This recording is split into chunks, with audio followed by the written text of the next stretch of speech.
Okay, so this is the Brother 1034D I've been using for about a year now. I really like it. As you can see, I've added a few things to it. I added the guides, I read the instruction manual, and I added little reminders to remind me which order to put the threads into it. I also added an extra guide down here to remind me what the lines I'm looking at are so I don't have to remember them.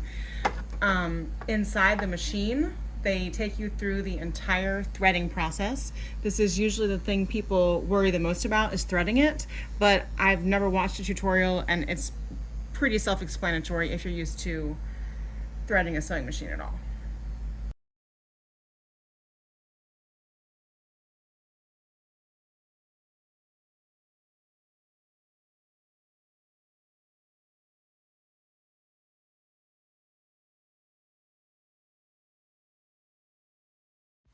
Okay, so there are a number of things that came with this. You just saw me using the tweezers a little bit to help me get the little pieces through.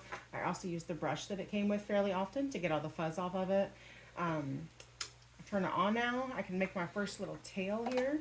To get it started, I just grab onto my 4 pieces, pull it right through, and now I'll try it on some fabric. Okay, so I'm going to push just a little bit of this fabric through. You always want to test it, right, before you get started.